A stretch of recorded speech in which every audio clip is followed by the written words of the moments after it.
মা লক্ষ্মী, বসো মা লক্ষ্মী, থাকো মা লক্ষ্মী ঘরে ঘরে। এসো মা লক্ষ্মী, বসো মা লক্ষ্মী, থাকো মা লক্ষ্মী ঘরে ঘরে। গাছে থাকা ফুল ফলার মাঠে সোনার ধান, ও মা গাছে থাকা ফুল ফলার মাঠে সোনার ধান। দুধে ভাতে বেঁচে থাক মা তোমার সন্তান, ও মা তোমার সন্তান। এসো মা লক্ষ্মী, বসো মা লক্ষ্মী, এসো মা লক্ষ্মী।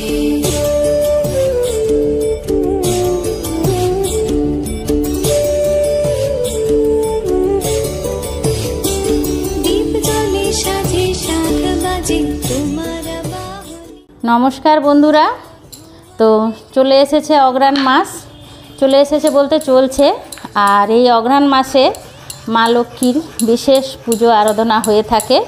তো এই অগ্রহায়ণ মাসের 4টে বৃহস্পতিবার পরে, আর এই 4টে বৃহস্পতিবারই সন্ধেবেলা কি করে মা লক্ষ্মীকে দীপ প্রদান করতে হয়, আর সে নিয়েই কিছু আলোচনা করব তোমাদের সাথে। এই মাসে মা লক্ষ্মীকে ভক্তিপূর্ব মনে প্রদীপ প্রদান করলে পরে আমাদের জীবন থেকে দুঃখ দরিদ্রতা সব দূর হয়। তো চলো আজ সেই নিয়েই ভিডিওটা শুরু করি। এই অগ্রহায়ণ মাসে বন্ধুরা মায়ের উদ্দেশ্যে দীপদান করলে আমাদের কি হয় জীবনে, আমরা কতটা সুখে থাকি বা ভালো থাকি, আজ সেই বিষয়ে কথা বলবো। তো আমি এখানে এই ধরনের একটি ঘট নিয়েছি, যেহেতু প্রদীপটা আমাকে বসাতে হবে। তোমাদের কাছে যদি এই ধরনের না থাকে, তোমরা যে কোনো ধরনের মানে ধাতুর হতে হবে, তামার পেতলের হতে হবে, যে কোনো ঘট নিলেই হবে, মাটির নেওয়া চলবে না, বাদ বাকি যে কোনো নিলেই হবে।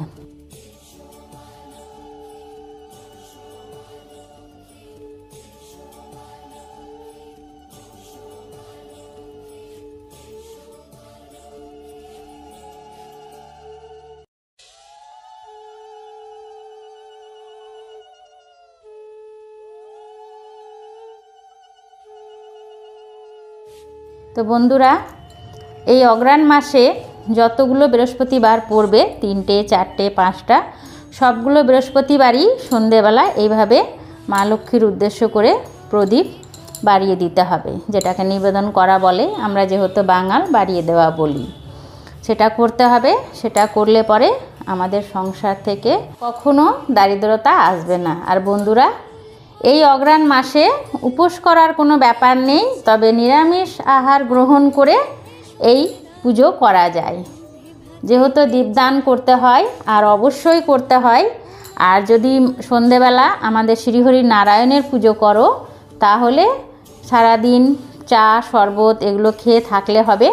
আর যদি দীপদান করো, তাহলে নিরামিষ আহার গ্রহণ করে এই পুজো করা যায় সন্ধেবেলা। আর এই পুজো সন্ধেবেলাই করতে হবে। বন্ধুরা, এটা আমার ঠাকুর ঘর, আর সকাল সকাল স্নান করে চলে এসেছি। ঘর পুজোটা সকালেই সেরে দিয়েছি, কারণ যেহেতু আমার এটা 12 মাস আমি এখানে পুজো করি, তো এটাই তোমাদের সাথে শেয়ার করাটা ভালো হবে, তাই আমি এইটাই করলাম।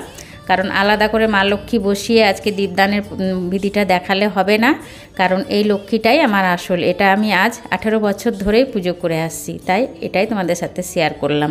তো এটা দেখে রাখো, এটা প্রত্যেক বৃহস্পতিবার আমাকে স্নান করাতে হয়, জামা কাপড় ছাড়াতে হয়, একবারে নতুন করে সব কিছু সাজ পোশাক করাতে হয়। তো চলো এবারে পুজোটা শুরু করি। তো বন্ধুরা, এই মা লক্ষ্মীর উদ্দেশ্যে যে দীপদান করা হয়, এটা কথাই আছে যে সকালে একদম সূর্য উদয় আগে করা ভালো, সূর্য উদয় হওয়ার আগে। আর যদি না পারো, তাহলে বৃহস্পতিবারে যখন একেবারে পুজো করবে তখনই করে নিলেও হবে। আর একদমই যদি খুব অসুবিধা থাকে, তাহলে পরে সন্ধেবেলা যখন সন্ধে দেবে ওই সময়তে করলেও হবে। আর সন্ধেবেলা করাটাই বেশি ভালো, সন্ধেবেলা করাটাই নিয়ম। তবে সন্ধেবেলায় যদি আবার কারো অসুবিধা থাকে, তো সেক্ষেত্রে সে সকাল সকাল যখন পুজো করবে, মা লক্ষ্মীর ঘট বসিয়ে পুজো করবে, সেই সময়তে করলেও হবে, অসুবিধা নেই। আমি এবারে প্রদীপটা কি করে বসাবো সেটাই রেডি করে নেব। তো বন্ধুরা, একটি থালাতে সিঁদুর চন্দন লাগিয়ে 5টা ফোঁটা দিয়ে সুন্দর করে আতপ চাল দিয়ে, অখণ্ড আতপ চাল দিয়ে ভর্তি করে নিতে হবে। তারপরে প্রদীপটা ঘি দিয়ে জ্বালাতে হবে, অবশ্যই ঘি দিয়ে জ্বালাতে হবে। আর যদি ঘিয়ের বিপরীতে তিলের তেল দেয়া যায় তাহলে খুবই ভালো। আমার কাছে ঘি রয়েছে, তাই আমি ঘি দিয়ে জ্বালিয়ে দেব। আর যদি তিলের তেল থাকে তাহলে খুবই ভালো, কারণ মা লক্ষ্মীর তিলের জিনিস ভীষণ প্রিয়। তিলের নাড়ু, তিলের তেল সব দিতে পারো সেদিনে, তাহলে খুবই ভালো। আর যদি সেগুলো কিছুই নাই থাকে তাহলে সর্ষের তেল দিয়েও জ্বালতে পারো, কোনো অসুবিধা নেই, কিন্তু তিলের তেল বা ঘি দিয়ে দিলে বেশি ভালো। এবারে আমি এখানে 5টা ফোঁটা দিয়ে নিয়েছি, আতপ চাল দিয়ে নিয়েছি। এবারে আমি কি করে প্রদীপটা দান করব সেটা তোমাদের সাথে শেয়ার করব। চলো, এখানে আরও একটা প্রদীপ দেখতে পাচ্ছ, এটা আমার বাড়ির সব দেবতার উদ্দেশ্য করে প্রত্যেক দিন যেটা আমি সন্ধেবাতে জ্বালি সেই প্রদীপ, সেটা আমি জ্বেলে দিয়েছি। আমার ঘরে সন্ধে দেওয়া হয়ে গেছে। আর এখানে আমি ধূপ জ্বেলে দেব। আর আরেকটা যেটা তোমরা দেখলে ঘিয়ের প্রদীপ, সেটা আমি মা লক্ষ্মীরকে নিবেদন করব, সেটা আলাদা করে। দুটো প্রদীপ অবশ্যই দিতে হবে। এখানে আমি ঘট বসাবো সন্ধেবেলা মায়ের উদ্দেশ্য করে। তো কখনোই ঘট শুধু বসাতে নেই, তাই আমি এখানে একটু গাঁদা ফুলের পাপড়ি আর আতপ চাল দিয়ে নিলাম।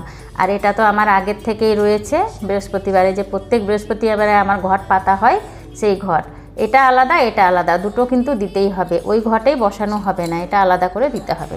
এবারে দেখো, এখানে আমি ভর্তি করে জল নিয়েছি, অখণ্ড আতপ চাল দিয়েছি, দুব্বা দিয়েছি, 16 আনা দিয়েছি, একটা মা লক্ষ্মীর কড়ি দিয়েছি, একটা গৌমতী চক্র দিয়েছি, দিয়ে তারপরে আমের পল্লবটা এর উপরে বসিয়ে দেব।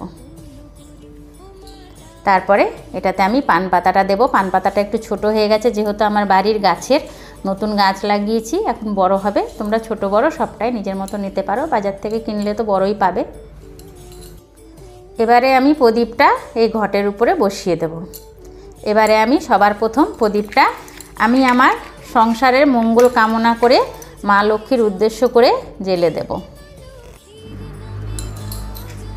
এবারে আমি এটা মা লক্ষ্মীর সামনে নিবেদন করব। জয় শ্রী মা লক্ষ্মী, জয় শ্রী মা লক্ষ্মী। মা গো মা, আমার প্রদীপ গ্রহণ করো মা, আমার প্রদীপ গ্রহণ করো। জয় শ্রী মা লক্ষ্মী দেব, জয় শ্রী মা লক্ষ্মী।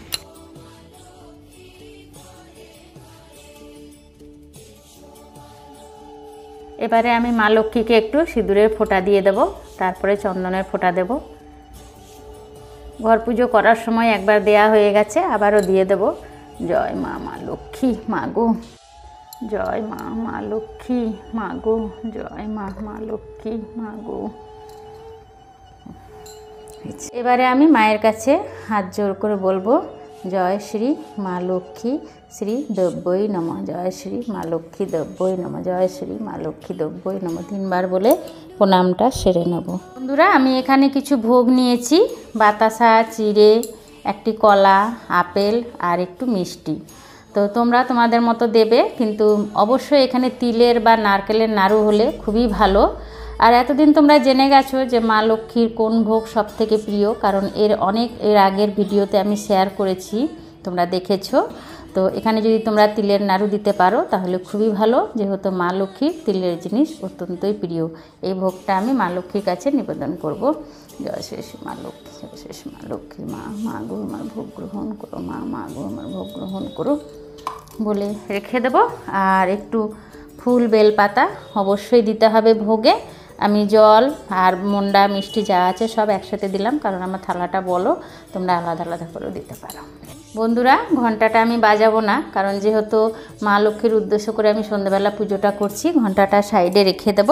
আর এখানে ভোগে আমি কোনো তুলসী পাতা ব্যবহার করিনি। তোমরা যদি লক্ষ্মী নারায়ণের দুজনেরই একসাথে পুজো করো তো অবশ্যই তুলসী পাতা নিবেদন করবে। এবারে আমি মাকে একটু ধূপ দীপ দিয়ে আরতি করে নেব।